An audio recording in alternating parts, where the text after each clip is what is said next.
অনিয়মেৰে চাকৰি লাভ কৰিবলৈ সক্ষম হোৱা 17জন আৰক্ষী বিষয়াক ৰক্ষণাবেক্ষণ দিবলৈ মুখ্যমন্ত্ৰী হিমন্ত বিশ্ব শৰ্মাৰ নেতৃত্বত গৃহ বিভাগে যিটো নিকৃষ্ট পন্থা অৱলম্বন কৰিছে, এই পন্থাত আমি ভাৰতৰ গণতান্ত্ৰিক যুৱ ফেডাৰেশ্যন DYFI স্তম্ভিত হৈছোঁ আৰু এই কাৰ্যৰ পৰা আঁতৰি আহি এই অনিয়মেৰে দুৰ্নীতিৰে আৰক্ষী বিষয়া হ'বলৈ সক্ষম হোৱা এইসকল বিষয়াৰ বিৰুদ্ধে কঠোৰ ব্যৱস্থা ল'বলৈ আমি দাবী উত্থাপন কৰিছোঁ। আমাৰ স্পষ্ট দাবী, এই অনিয়মেৰে নিযুক্তি হোৱা বিষয়াসকলক শীঘ্ৰেই চাকৰিৰ পৰা বৰখাস্ত কৰক।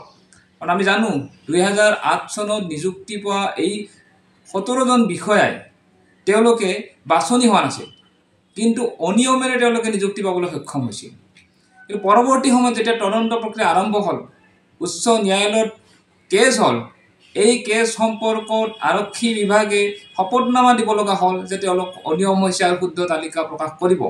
ইয়াৰ ভিত্তিত 2014 চনত উচ্চ ন্যায়ালয়ে নিৰ্দেশ দিছিল এখন সংশোধিত তালিকা প্ৰস্তুত কৰিবলৈ আৰু যিসকল অনিয়মেৰে নিযুক্তি হৈছে তেওঁলোকৰ বিৰুদ্ধে ব্যৱস্থা গ্ৰহণ কৰিবলৈ ন্যায়ালয়ে নিৰ্দেশ দিছিলে।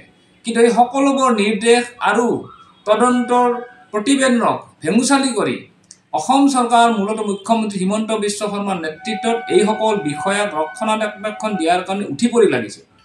আমি আটাইতকৈ আচৰিত হৈছোঁ যে কংগ্ৰেছ চৰকাৰৰ দিনত নিযুক্তি পোৱা, কেলেংকাৰীৰে নিযুক্তি হোৱা এইসকল বিষয়াৰ প্ৰতি হিমন্ত বিশ্ব শৰ্মা অৰ্থাৎ আজিৰ বিজেপি চৰকাৰৰ ইমান দৰদ কিয়?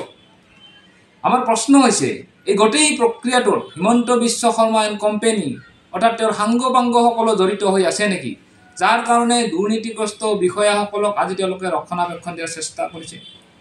আৰু এই বিষয়াসকলৰ ইতিমধ্যেই বদ্ৰীপ্ৰসাদ বাৰুতী নামৰ বিষয়াজন সোণ চুৰি কেলেংকাৰীত জড়িত হৈছে। আমি এই দেৱালীৰ সময়ত শুনিবলৈ পাইছোঁ এনেকুৱা বহুজন বিষয়াই অবৈধ জুৱা খেলৰ পৰা টকা সংগ্ৰহৰ দৰে কাৰ্যত নামি পৰিছে। গতিকে এনেকুৱা এটা 2 নম্বৰী আৰক্ষী বিষয়াৰ পৰা মানুহে কি ধৰণৰ ন্যায় আশা কৰিব পাৰে? আমাৰ স্পষ্ট অভিমত, যেতিয়া এই কথাটো গম পোৱা গৈছে যে এইসকল বিষয়া অনিয়মেৰে নিযুক্তি হৈছে, বাছনিভুক্ত হৈছে, তেওঁলোকে 1 ছেকেণ্ডৰ কাৰণেও এই ধৰণৰ পদবীত থকাৰ কোনো নৈতিক অধিকাৰ নাই।